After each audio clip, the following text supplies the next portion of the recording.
Para ser um moderador. Eu sou o professor Júlio Guilherme, professor da Universidade Federal do Rio de Janeiro, né, da área de fisioterapia traumato-ortopédica e fisioterapia esportiva. É um prazer recebê-los aqui no nosso congresso. E também tenho a honra de apresentar os palestrantes. Primeiro, apresentar o Dr. Tiago Rebelo, mestre em Ciência de Reabilitação pelo Centro Universitário Augusto Mota, Unisson, Rio de Janeiro, capitão-tenente, né, da Escola Naval, bastante experiência na área de fisioterapia esportiva. Prazer, Tiago, recebê-lo aqui. Então, professor Tiago Rebelo, pode proferir sua palestra. Pessoal, gostaria de dizer que o prazer é todo meu, principalmente de estar mais uma vez participando do COBRAF. Isso sempre foi um sonho e uma honra para mim. Ainda mais hoje sendo apresentado pelo meu orientador, que é o cara que mais me influenciou ao longo da carreira. Eu devo muita coisa. Então, eu queria dizer que você disse que tem a honra aí, e tudo que eu falar a partir de agora, se for bobagem, tu tem parcela de culpa também. Aí aumentou minha responsabilidade. Vamos lá, vocês já conseguem visualizar minha tela? Ok, tá sim. Bom, pessoal, já fui devidamente apresentado ali generosamente pelo professor Júlio. No tema da apresentação de hoje, eu vou tratar das reflexões que a gente deve fazer para ter algumas escolhas na hora de montar um processo de avaliação com base em testes funcionais. Então, obviamente que o tempo que a gente tem disponível aqui não é suficiente para sanar todas as dúvidas e cobrir todas as facetas dessa temática, mas eu vou procurar ilustrar da maneira mais interessante possível esse tema e passar por tópicos chaves ali que eu entendo que sejam realmente os tópicos importantes e que realmente dependam ali de um grau de, vamos dizer assim, de um grau de sagacidade do terapeuta na hora de montar um processo avaliativo. Bom, declarando meus conflitos de interesse, eu sou diretor técnico do Centro de Reabilitação e Performance Física e essa empresa ela tem também uma plataforma de ensino onde eu ministro cursos, dentre vários temas, um deles é a avaliação funcional. E, além disso, né, eu vou apresentar algumas informações aqui que são relacionadas à minha atividade profissional como fisioterapeuta da Marinha, que eu não venho trazendo dados muito técnicos, nem tão científicos assim, mas eu vou usar a minha rotina de trabalho, algumas coisas do nosso contexto, para servir de pano de fundo em alguns momentos ali, como parte do exemplo dessa apresentação. Então, vamos lá. O tema da aula de hoje, ele vai ser basicamente o ponto em comum que existe entre as grandes navegações, um jogo de dominó e corrente, né? Isso aqui pode não fazer muito sentido no início da apresentação, mas a minha missão aqui ao longo dela é trazer algo que me veio à cabeça hoje de manhã especificamente. Então, por mais que pareça uma doideira no início, eu peço a paciência de vocês para que eu possa me explicar ao longo dessa apresentação. Começo a apresentação falando de raciocínio clínico, que sempre foi uma temática central. Eu entendo que para qualquer atividade profissional na área da saúde, e isso não é diferente para a fisioterapia, né? A gente necessariamente tem que incorporar conceitos relacionados ao raciocínio clínico para que a gente possa exercer efetivamente a nossa atividade profissional em alto nível. Mas como o raciocínio clínico não é uma coisa genuinamente criada com base nos preceitos da fisioterapia, é importante que a gente faça algumas adaptações, vamos dizer assim, ou pelo menos que a gente tenha a compreensão no sentido amplo da palavra do que isso realmente significa para nós e como nós podemos aplicar isso de forma mais assertiva possível, visando o resultado dos nossos pacientes. Então, tem alguns estudos que vêm abordando essa temática e a coisa caminha na junção entre o raciocínio clínico geral, vamos dizer assim, para ciências da saúde, mas quando a gente pensa em fisioterapia, eu entendo que o mais correto, o mais adequado seria a gente fazer essa relação do raciocínio clínico com a classificação internacional de funcionalidade, uma vez que somos profissionais do movimento e atuamos especificamente em prol da reabilitação funcional dos nossos clientes. Então, se é essa a nossa missão, não haveria a possibilidade de sermos bons se não utilizássemos a CIF como base da nossa atividade.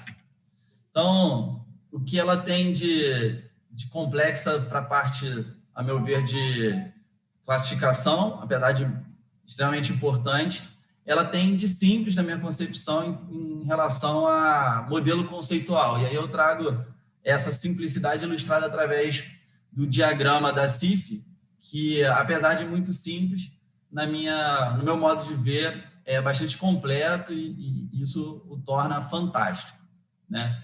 Então, a gente tem a condição clínica como algo que é apenas uma das partes desse quebra-cabeça, mas a gente tem uma interação entre múltiplas dimensões que envolvem as estruturas e funções do corpo, atividade e participação, e também os fatores pessoais e ambientais, que seriam o contexto em que aquele indivíduo está inserido. Então, na minha opinião, para a gente tirar nota 10 num processo de reabilitação, na condução de um plano terapêutico, a gente tem que gabaritar, através do nosso processo de avaliação, o preenchimento desse diagrama, e se fizermos isso, vamos ter uma vida muito mais fácil.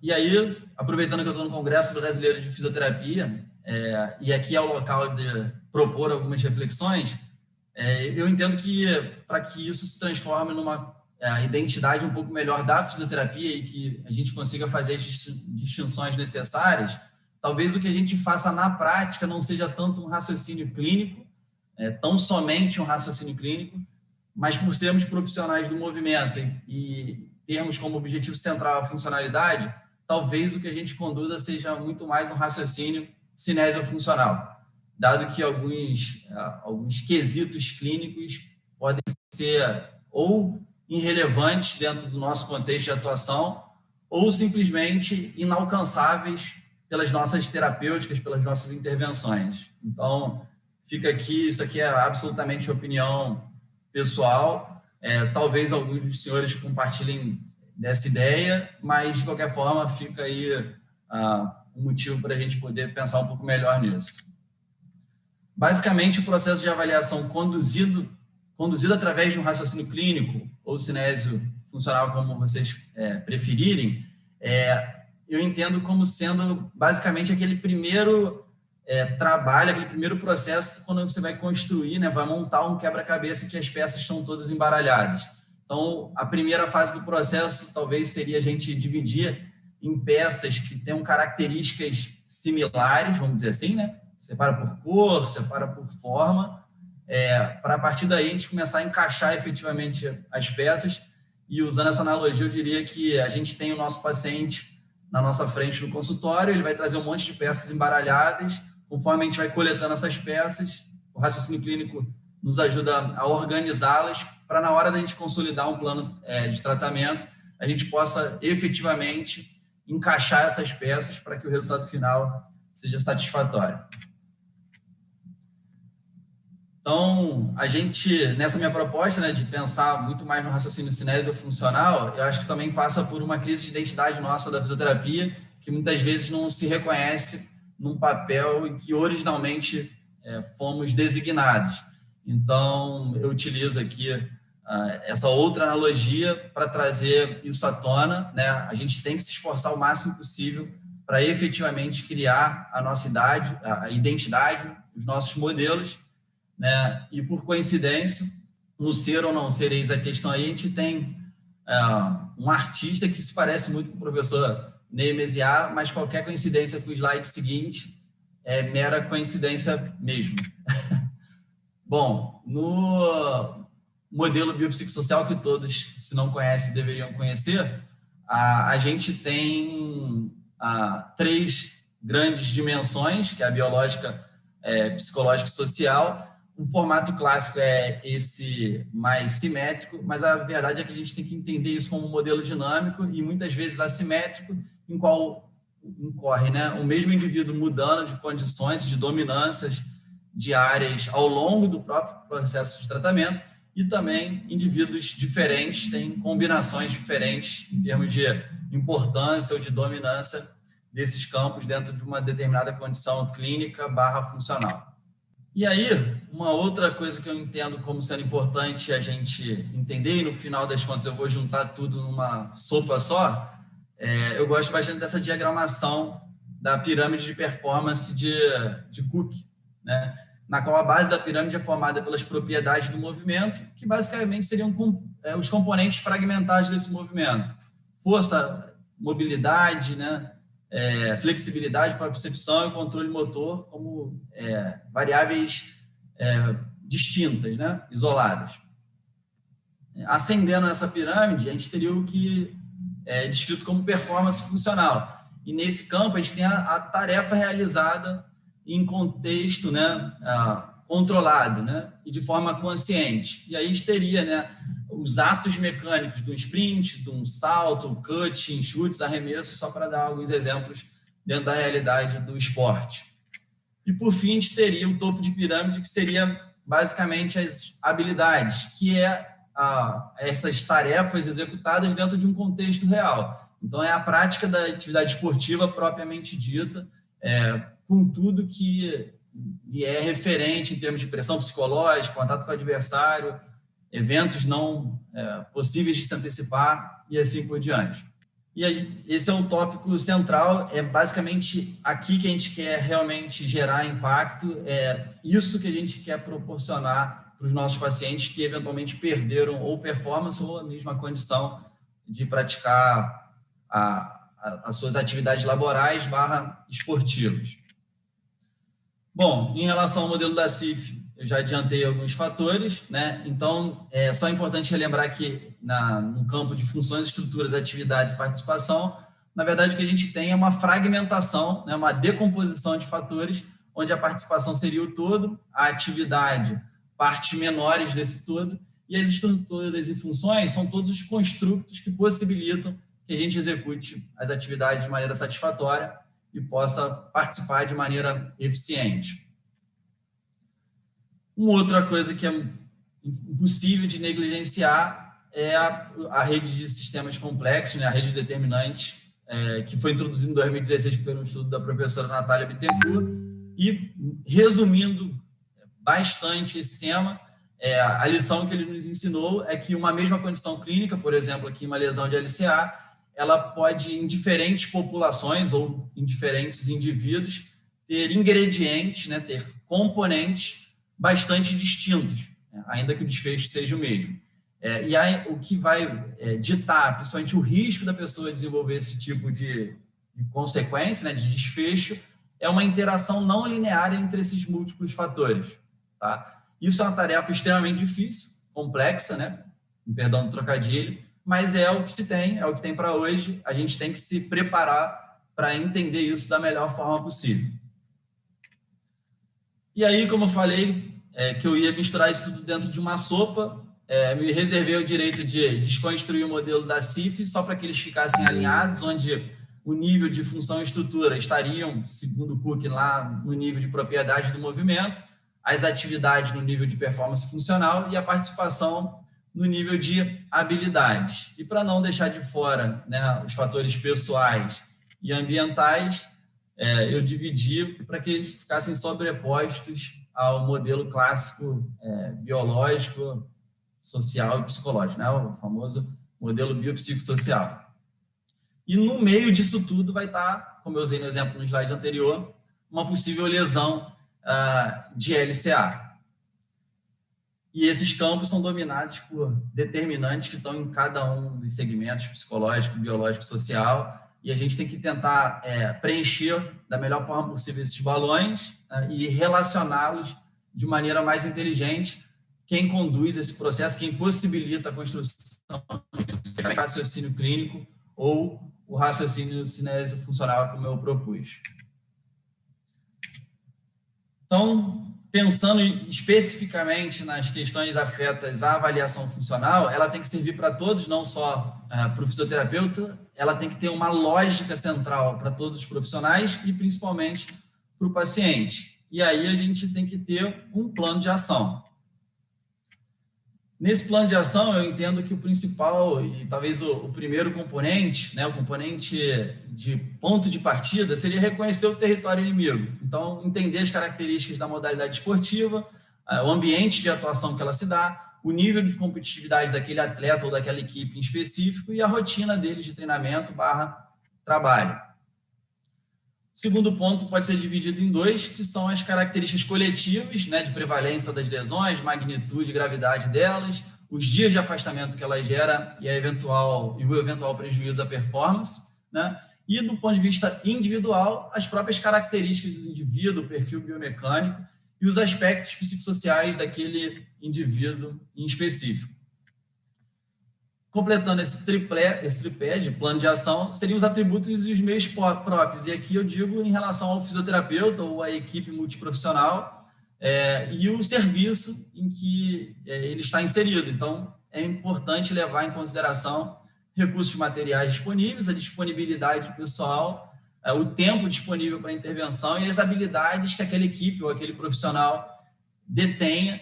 Sem isso, a ideia pode ser perfeita, o plano pode ser perfeito, mas a execução definitivamente não vai ser boa, não vai ser efetiva. E aí a gente tem que olhar para a nossa caixa de ferramenta, certo?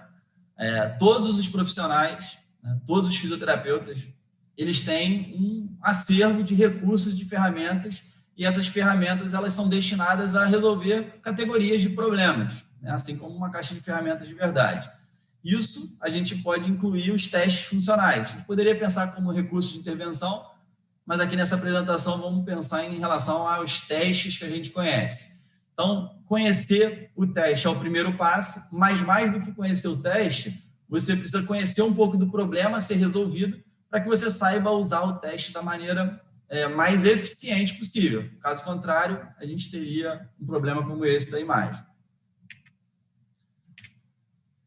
E aí, esse slide eu tive que colocar, porque foi o slide mais comentado comigo na apresentação que eu fiz no Congresso Internacional da SONAF 2019, que era justamente essa relação entre a magnitude das disfunções envolvendo risco, né? Isso está muito intimamente relacionado com a demanda imposta sobre o indivíduo, e os fatores de proteção aqui, o campo de proteção, tendo a dose da intervenção de maneira casada, e tirando os indivíduos aí de uma condição de risco ou de capacidade, aqui numa lógica de prevenção, mas eu entendo que a partir de um processo avaliativo que você identifica qual a magnitude das disfunções que aquele indivíduo já apresenta e já levou a um determinado desfecho funcional, né, um prejuízo funcional, a gente tem que dosar nossas intervenções para reabilitar esse indivíduo, aumentando as suas capacidades.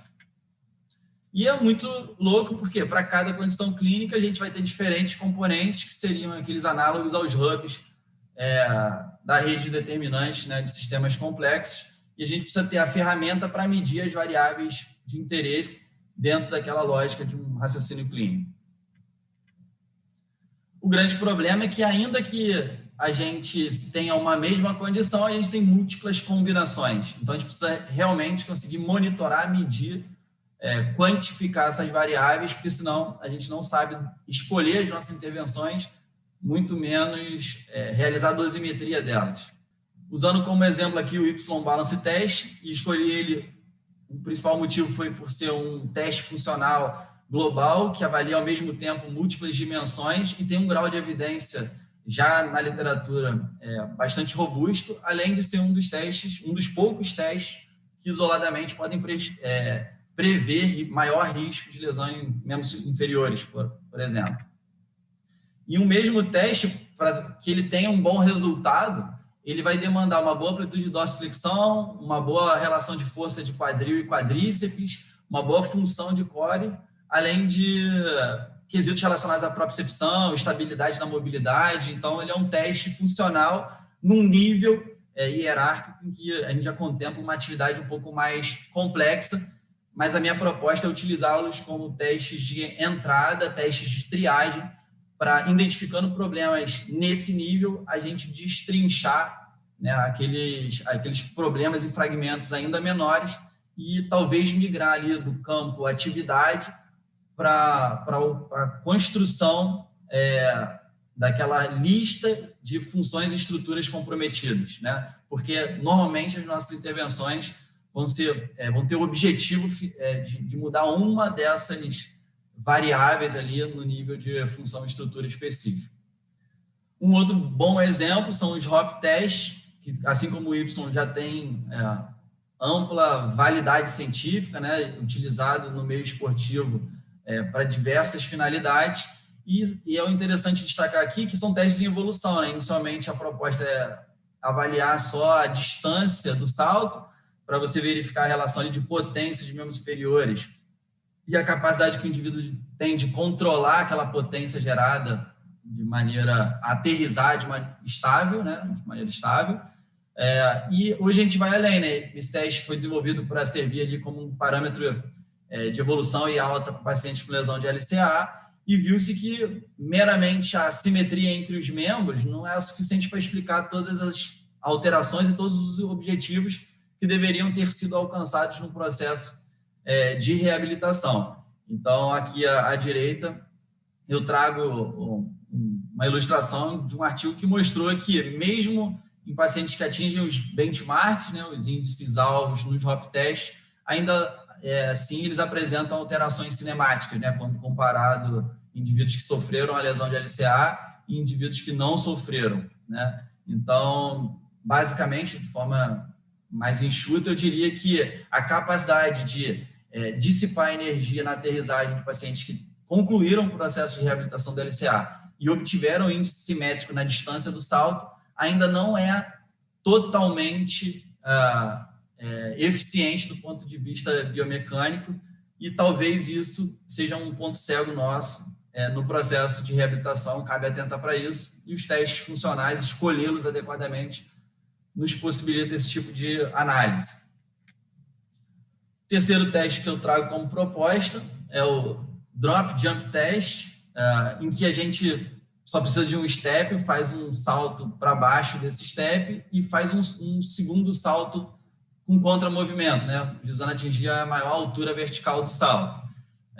Esse teste é bastante simples e já existe um modelo, né, uma escala que vai classificar erros na execução do movimento, que eu não trouxe aqui meramente para não explodir o meu tempo, que é a coisa que eu normalmente faço.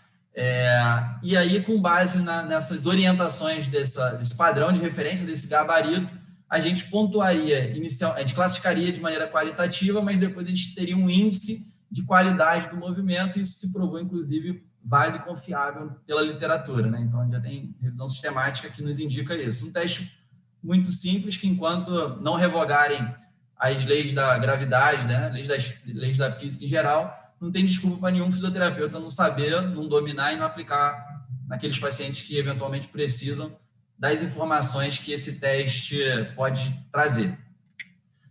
E assim como o Y, ele também é um teste que avalia múltiplas variáveis, vamos dizer assim, múltiplos componentes do movimento, que seriam componentes aqueles no nível da base de pirâmide, né? Então, a gente tem ali a avaliação que pode ser feita em relação à própria estratégia de aterrissagem do indivíduo, a capacidade que ele tem de dissipar de forma eficiente as cargas durante a aterrissagem. Ele também faz uma boa inferência em relação à força e potência de quadril e quadríceps. Esse teste ele pode ser filmado, e a própria altura vertical do salto, tem aplicativo gratuito hoje em dia que vai te indicar. Existem algumas metodologias bastante simples e válidas para verificar a altura do salto, então você teria uma boa estimativa em relação à potência de todo o complexo propulsor. E aí eu falei de quadril e quadríceps, mas também panturrilha.